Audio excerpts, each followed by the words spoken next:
Haunting Adeline part 39 chapter 33 the manipulator. অন্ধকার ঘরে টিভির আলো জ্বলছে, সংবাদ পাঠকের কণ্ঠ ঘরের নিস্তব্ধতা ছেদ করছে। 4জন সরকারি কর্মকর্তার হত্যাকাণ্ডের তদন্ত এখনও চলছে। ময়নাতদন্তের রিপোর্ট প্রকাশ্যে এসেছে যাতে তাদের মৃত্যুর আগে চরম নির্যাতনের প্রমাণ মিলেছে। স্ক্রিনে একটি মেয়ের মকশট ভেসে উঠল। মেয়েটি দেখতে সুন্দর, সাধারণ বাদামি চুল আর বাদামি চোখ, কিন্তু তার চোখের দৃষ্টি অস্থির, অস্বস্তিকর। একবার তাকালেই বোঝা যায় মেয়েটি মানসিকভাবে ভীষণ অস্থির। সেই ভাঙা পুতুল যাকে আমি মেলার খাবার দোকানে খেতে দেখেছিলাম। সেই রাতে সে ছিল অ্যানি প্লে হাউসে, দেয়ালের ভিতর লুকিয়ে থেকে প্রতিটি অতিথিকে দেখতেছিল। এক সময় সে আমার দিকেও তাকিয়েছিল, হয়তো ভাবছিল আমাকে মেরে ফেলবে কি না। ভেবেই শিউরে উঠি, সেই রাতে মৃত্যুর কত কাছাকাছি চলে গিয়েছিলাম। রিমোট টেনে নিয়ে টিভি বন্ধ করে দেই, কাঁপতে কাঁপতে রিমোটটা সোফার উপর ছুঁড়ে ফেলে দেই। ওই হারামজাদা আমাকে ফাঁক করে চলে গিয়েছিল, তারপর একটা পাগল মেয়ের সাথে মিলে কতজনকে খুন করে এসেছে।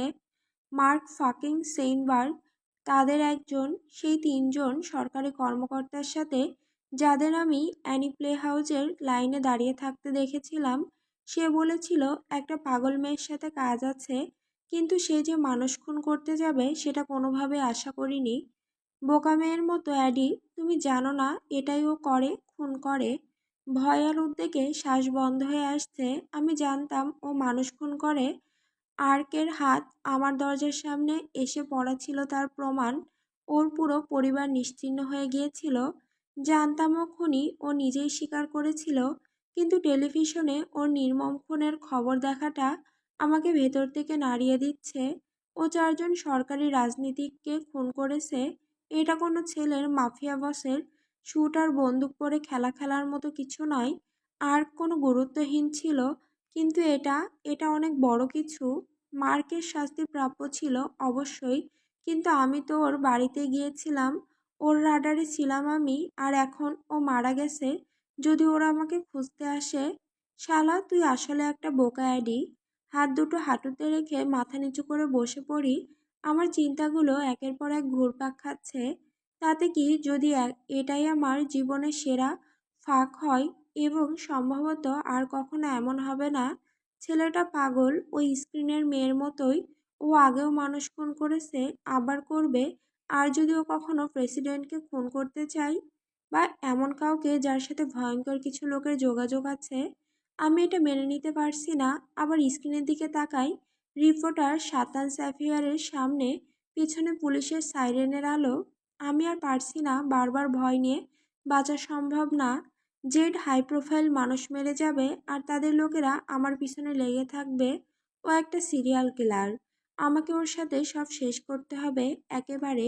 ও আমাকে যে অনুভব করায় সেটা কোনো গুরুত্ব রাখে না। ও আমাকে বারবার বিপদে ফেলবে। আর কে এমন একটা পরিস্থিতির সাথে স্বাভাবিকভাবে থাকতে পারে? আমি জিজির পুরনো চেয়ারে দুলছি, তখন জানালার বাইরে হঠাৎ কিছু নড়াচড়া দেখি। হৃদস্পন্দন থমকে যায়। দেখি ওখানে ওর ছায়া দাঁড়িয়ে আছে, রাতে লাল সিগারেটের আগুন জ্বলছে। শালা, ও এখানে! আমি জানি ও কোনো যুক্তি শুনবে না যখন বলবো চলে যেতে। আগে শুনেছে, না, এবারও শুনবে না। আমাকে কোনোভাবে ওকে চিরতরে দূর সরানোর উপায় খুঁজতে হবে। হয়তো দায়ের বলা সেই বডিগার্ডের খোঁজ নিতে হবে, কিন্তু এখন একমাত্র উপায় হলো পুলিশে কল করা। মিথ্যা বলবো, বিপদে আছি বলবো, ওরা দ্রুত চলে আসবে। আর মেইন টাইম ওকে চলে যেতে বলার চেষ্টা করব। ভয় আর উত্তেজনা রক্তে মিশে যাচ্ছে।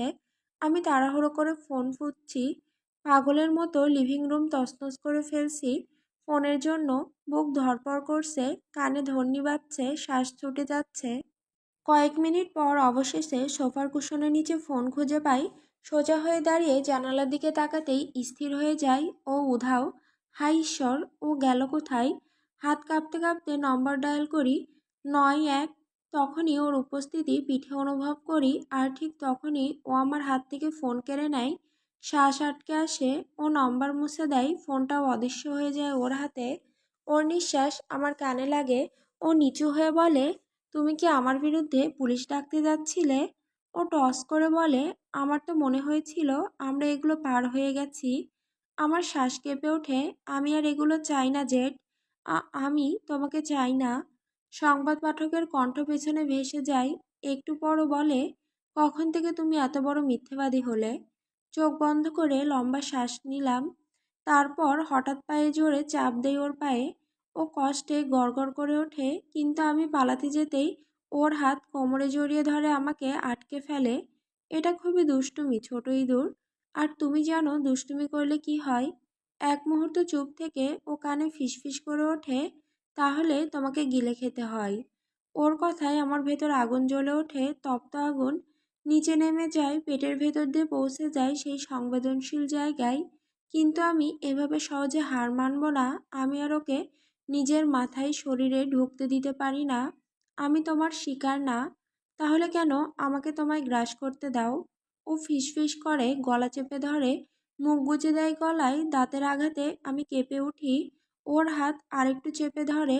শ্বাসরুদ্ধ হয়ে আসে, কিছু বলার চেষ্টা করি, কিন্তু ওর বুক থেকে গর্জন বেরিয়ে আসতেই সব গিলে নেই। তুমি জানো আমি কতটা পছন্দ করি তোমাকে। যখন তুমি পালাও, ও গর্জন করে, আরেক হাত বুকে চলে যায়, টান দিয়ে বুক চেপে ধরে। থামো। আমি কেঁপে কেঁপে বলি, মুক্তি পেতে চাই। কিন্তু ওর হাত গলায় চেপে ধরে রাখে। চোখের সামনে অন্ধকার দাগ ভেসে ওঠে।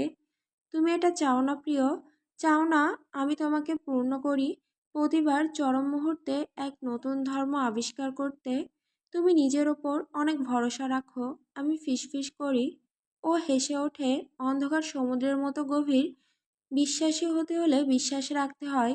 ও আমার মধ্যপ্রদেশে হাত রাখে, এবং এই সফট জায়গায় উপাসনার যোগ্য। ওর নরম নিঃশ্বাস বুকের উপর দিয়ে নেমে যায়, গা কাঁপিয়ে তোলে।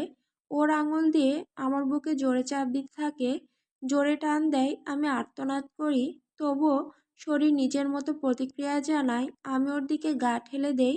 ওর শক্ত দেহ আমার পিঠে লেগে যায়। ওর হাত আবার গলায় চেপে ধরে, এবার এতটা শক্ত যে আমার পায়ের আঙুলে ভর দিয়ে বাঁচার চেষ্টা করি, তবুও ছাড়ে না। ভয় পাও? ও ফিসফিস করে। নাকি এই ভাবনা তোমার নিচেই ভিজিয়ে দেয় যে আমি তোমার জীবন আমার হাতে ধরে আছি আর তোমার শ্বাস নিতে দিচ্ছি? ঠিক যখন মনে হয় ও ছাড়বে না, ও হাত ঢিলে করে।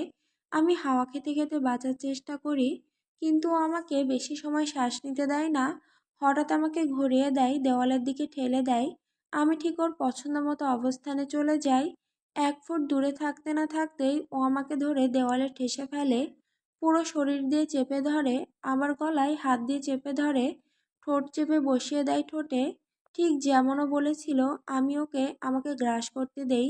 চোখে পানি চলে আসে যখন ও জোর করে আমার ঠোঁটের স্বাদ নিতে থাকে। আমি আর পারছি না। আমি এটা আর হতে দিতে পারি না। ঠোঁট ছাড়িয়ে নেওয়ার চেষ্টা করি, ধাক্কা দেই, কিন্তু ও এক চুলও নড়ে না। থামো। আমি চিৎকার করি। আমি আর হতে দিচ্ছি না। তুমি মাত্রই ভয়ঙ্কর মানুষদের মেরেছ জেড। এখন তাদের ভয়ঙ্কর বন্ধুদের বিপদ ডেকে আনছো। এটা ম্যাক্সের মতো হয়ে যাচ্ছে। তুমি একটা দানব। ওর হাত আবার গলায় চেপে ধরে, মাথা দেওয়ালে ঠেকিয়ে দেয়, আমার প্রতিরোধ থামিয়ে দেয়। আর তুমি সেই মিষ্টি দেবদূত যাকে আমি নরকে টেনে নিয়ে যাব? ও ফিসফিস করে, কণ্ঠ গভীর হুমকির মতো। আমি তোমাকে ঘৃণা করি। আমি থুতু গিলে গিলে বলি। ওর চোখে রাগ নিয়ে তাকায়। ও শুনবে না জানি। ও কেবল ঠোঁট বাঁকিয়ে হাসে ব্যঙ্গাত্মক। আর আমি আর কখনো তোমার সাথে শুতে দেব না জেড। আমার গলা কাঁপলেও আমি লজ্জা পাই না। ওকে জানাতে চাই আমি কতটা সিরিয়াস। এটা ভয়ের কারণে নয়, আমার তীব্র ঘৃণার কারণে। ও আরো কাছে সরে আসে, ওর মুখে একপাশে খিঁচানো হাসি, ভয়াবহ এবং আকর্ষণীয় একসাথে, যেন হাড়ের সিংহাসনে বসা এক সুদর্শন শয়তান। তুমি কি নিজের জীবন বাজি রাখতে পারবে? জেড প্রশ্ন করে। ওর মসৃণ কণ্ঠ আমার কণ্ঠের সাথে তীব্রভাবে বিপরীত। ওর শরীর আমার সাথে ঘষে, ওর শক্ত মোটা অংশটা আমার পেটে খোঁচা দিতে থাকে। আমি কোনো উত্তর দেই না দেখে ও হেসে ওঠে। আমার মনে হয় আমার ছোট ইঁদুরটা একটা মিথ্যাবাদী। শেষ কথাটা গর্জন করে ও আমার কানে ফিসফিস করে বলে, সারা শরীরে বিদ্যুতের মতো কাঁপুনি ছড়িয়ে দেয়। ওর ঠোঁট আমার গালে ছুঁয়ে যায়, আলতো করে ঠোঁট বেয়ে ঠোঁটের দিকে এগিয়ে আসে।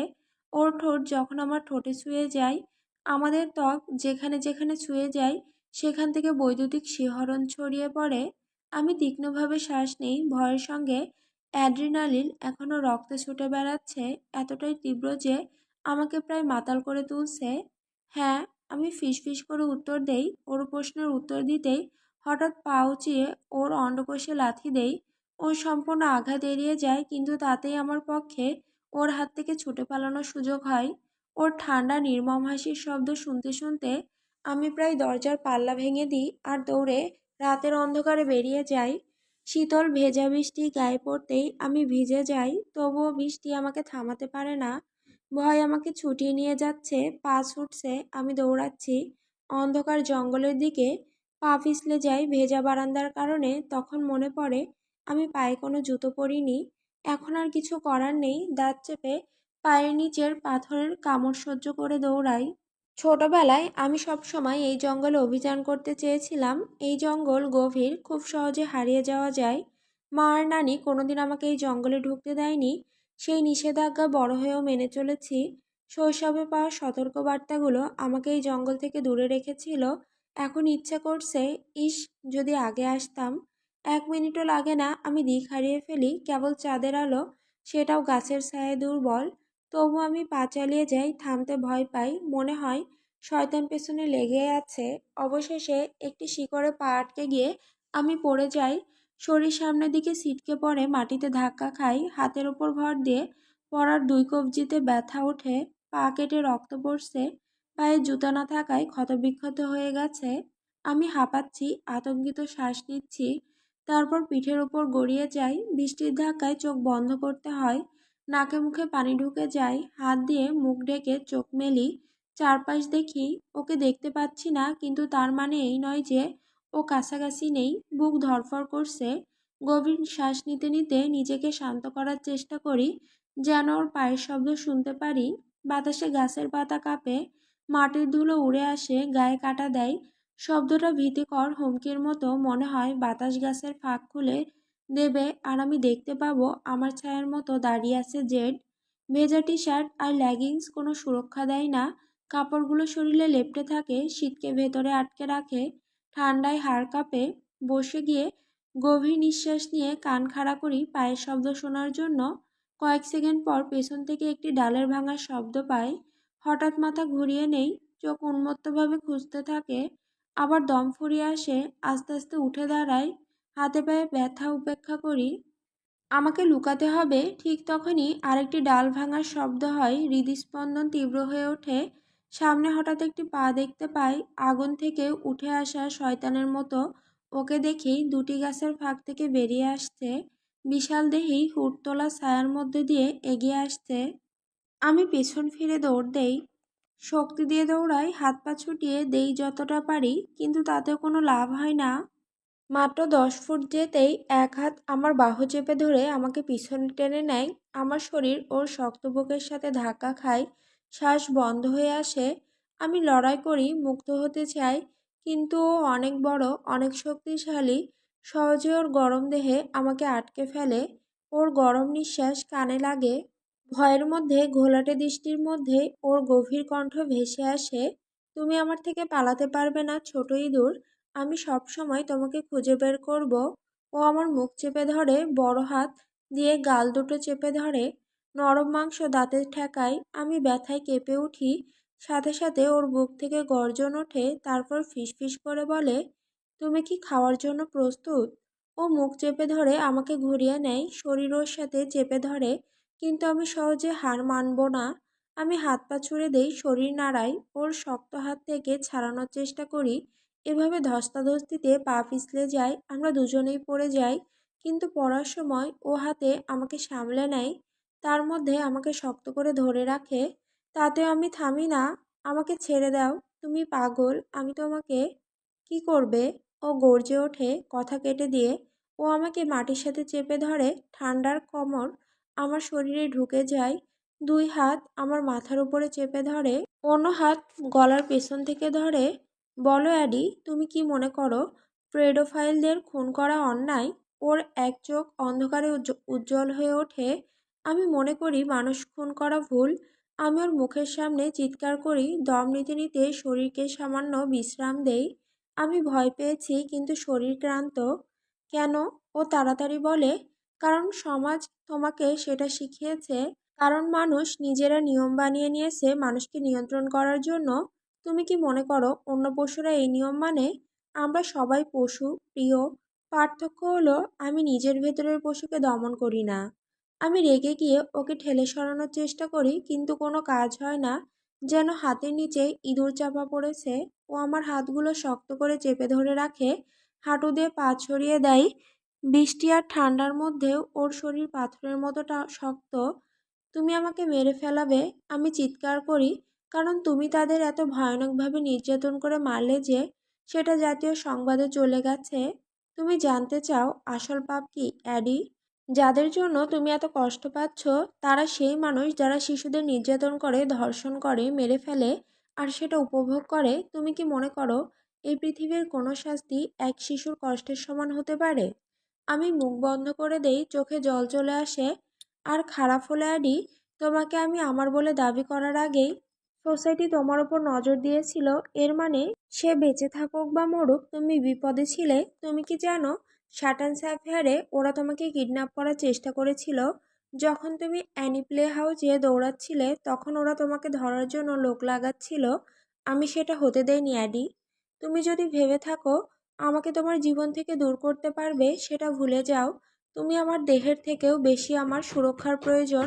তবে আমি দুটোই তোমাকে দেব। আমার চোখ বিস্ময়ে বড় হয়ে যায়। সোসাইটি আমাকে টার্গেট করেছিল। হায় আল্লাহ, আমি কি পাপ করেছিলাম যে এমন অবস্থা হলো? আমি এত বিপদে ছিলাম কখনো বুঝিনি, কখনো অনুভব করিনি। কারণ যে মানুষটি আমাকে মাটিতে চেপে ধরেছিল সেই আমাকে নিরাপদে রেখেছিল। ও কথা বলতে থাকে। ও ছিল এক দানব, অ্যাডি। আর ওর সবচেয়ে খারাপ কাজ ছিল তোমাকে বিপদে ফেলা। আর আমার সবচেয়ে খারাপ কাজ ছিল ওকে তোমার খোঁজ পেতে সহজ করে দেয়া। সব কিছু উল্টো হয়ে গেছে। এক সময় জেডকে দোষ দিয়েছিলাম আমাকে মার্কের কাছ থেকে লুকিয়ে রাখতে না পারার জন্য। এখন আমি সত্যিটা মেনে নিচ্ছি, ভাগ্যের সাথে লড়াই করে ও কিছুই করতে পারতো না। তুমি ওকে থামাতে পারতে না। আমি আস্তে ফিসফিস করে বলি, হয়তো ও, কিন্তু আমি তোমাকে ওর নজরে আরও নিয়ে এসেছি। আমি ভেবেছিলাম তোমাকে দাবি করলে তোমার সুরক্ষা হবে, কিন্তু মার্ক সবসময়ই তোমাকে ধরিয়ে দিত। আর সেই নোংরা লোক তোমার বাড়ির 1 মাইলের মধ্যে আসবে, আমি তার গলা ছুরি বসিয়ে দিচ্ছি। আমি কখনোই ভালো মানুষ সাজার ভান করিনি, তবে আমি নিজের নিয়ম বানিয়েছি। আমি একের পর এক সেই বিকৃত মানুষগুলোকে মেরে ফেলবো, যদি তাতে শিশুরা রক্ষা পায় আর তুমি নিরাপদে বাঁচতে পারো। আমার ঠোঁট কাঁপে, ভেতরের সব প্রতিরোধ ভেঙে পড়ে। বলার কিছু নেই, কোনো যুক্তি নেই। আমি এতদিন ধরে ধরে রেখেছিলাম খুন করা সব সময় ভুল, কিন্তু আমাকে সেটা ছেড়ে দিতে হবে। কারণ যে ঠিক সে না এলেও আমি বিপদেই থাকতাম। আর সে প্রতিবার এমন কারো গলায় ছুরি বসালে যে আমাকে আঘাত করতে চায়, আমি রাগ করতে পারি না। যদি এটা আমাকে স্বার্থপর করে তোলে, তবু আর পাত্তা দিচ্ছি না। জেড আমার জীবন থেকে যাবে, আমি চাইলেও যাবে না। আর এই যুদ্ধ করে বাঁচার চেয়ে সেই একমাত্র মানুষটিকে মেনে নেওয়াই সহজ যে আমাকে নিরাপদ রাখে। আমি ওর মুখের দিকে তাকাই, শেষ প্রশ্ন করি, তুমি কি কোনো নির্দোষ মানুষকে খুন করেছো? তোমার কাছে নির্দোষ মানে কি? জেড প্রশ্ন করে। ওর মিন্টি নিঃশ্বাস ঠান্ডা ভেজা মুখের উপর স্পর্শ করে। আর্টস এর মতো মানুষ যে অন্যদের আঘাত করেছে, কিন্তু তবু রিডেম্পশন এর সুযোগ ছিল, তাই না? আমি ঢোক গিলে ফেলি, মুখ খুলে উত্তর দিতে যাই, কিন্তু ও আরও কাছে এসে দাঁড়ায়। ওর ঠোঁট আমার ঠোঁটের ঠিক সামান্য উপর। শব্দগুলো জিভের উপর জমে যায়। ওর জিভ বেরিয়ে এসে আমার ঠোঁটের উপর জমে থাকা একটা পানির ফোঁটা চেটে নেয়। এতই ছোট্ট স্পর্শ, যেন আঙুলে প্রজাপতি এসে বসেছে। তবুও মনে হলো যেন বজ্রপাত সারা মেরুদণ্ড বেয়ে নিচের গভীরে নেমে গেল।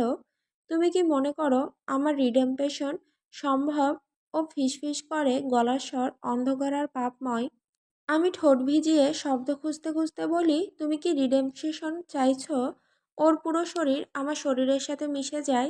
আমার ভেতরে আগুন আর বরফের ঝড় তোলে। ঠান্ডা মাটি আর ওর দেহের উত্তাপ একে অপরের সাথে লড়াই করে। আর আমি ওর কাছাকাছির মধ্যে তৈরি হওয়া এই উন্মাত্ততা থেকে নিজেকে বাঁচানোর চেষ্টা করি। ওর শরীর আমার সাথে ঘষা লাগে।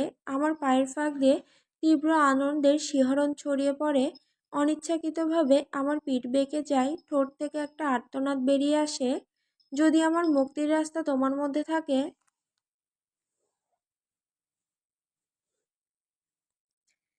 তবে আমি সারা জীবন তা তোমার ভেতর খুঁজে বেড়াবো। ও আবার কোমর নাড়ায়, আমার ঠোঁট থেকে আরেকটা দম বন্ধ করা আর্তনাদ বের করে আনে। আমি তোমার প্রতিটি ইঞ্চিতে ভরিয়ে দেব অ্যাডলাইন, আর সময়ের সাথে সাথে আমার মুক্তি তোমার পরিত্রাণ হয়ে যাবে।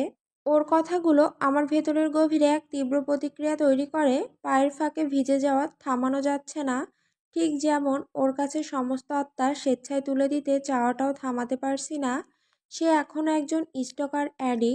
মনের ভিতরে ছোট্ট কণ্ঠটা ক্রমশ হালকা হয়ে যাচ্ছে, এত ছোট আর দুর্বল যে তার কথাগুলো আর কোনো ক্ষমতা রাখতে পারছে না। এখন সেই যুক্তির কণ্ঠ আমাকে বিরক্ত করছে, কারণ জেডের জন্য আমার যে অনুভূতি, তার কোনোটাই যুক্তিসঙ্গত নয়। ও এমন অনুভূতি জাগায় যা যুক্তি আর বাস্তবতাকে পেরিয়ে যায়। সেই ছোট কণ্ঠ দিয়ে তা থামানো সম্ভব নয়। যদি আমি না চাই তুমি রিডেম্পশন খুঁজো। আমি ফিসফিস করে বলি, যদিও আমার শরীর ঠিক উল্টো কাজ করছে। একটা পা ওর কোমরে তুলে ওকে আরও কাছে টেনে নিই, যদিও ওকে দূরে ঠেলার চেষ্টা করি। যদি আমি চাই না তুমি আমার ভেতরে ঢুকো। ওর ঠোঁট আমার ঠোঁট ছুঁয়ে গাল বেয়ে চোয়ালের দিকে নেমে যায়। ও কঠিন করে কামড় দেয়। দাঁতের ব্যথা আর আনন্দ একসাথে স্নায়ুতে ছড়িয়ে পড়ে, আরেকটি আর্তনাদ বেরিয়ে আসে। এবারও যখন কোমর নাড়ে, আমি ওর সাথে তাল মেলাই, ওকে আরও কাছে পেতে উন্মাদ হয়ে উঠি। তবুও আমি হাল ছেড়ে দিতে চাই না, যদিও আমার শরীর আগে হেরে গেছে। যদি একদিন তোমার ভেতরে থাকার অনুভূতিটাকে ঘৃণা করতে শুরু করি। অবশেষে ও আমার হাত ছেড়ে দিয়ে আমার শার্টের কলার ধরে একটানে ছিঁড়ে ফেলে।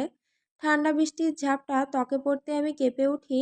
পিঠ বেঁকে যায় যখন ওর হাত কঠিনভাবে পেট বেয়ে উপরে ওঠে। বিদ্যুতের মতো শিহরণ শরীরে নাচতে থাকে। ওর স্পর্শ আমাকে উন্মাদ করে দিচ্ছে, এমন অনুভূতি আগে কখনো হয়নি। তারপর ও আমার বুকে হাত দেয়। তুমি কি ঘৃণা করবে যখন তোমার শরীর এত জোরে ক্লাইম্যাক্স করবে যে তুমি আর সামলাতে পারবে না? উত্তর দেওয়ার আগে ও আবার আমার চোয়ালে হালকা কামড় দেয়, তারপর গলার কাছে চলে যায়। কানলতির নিচের স্পর্শকাতর জায়গায় ওর মুখ থামে।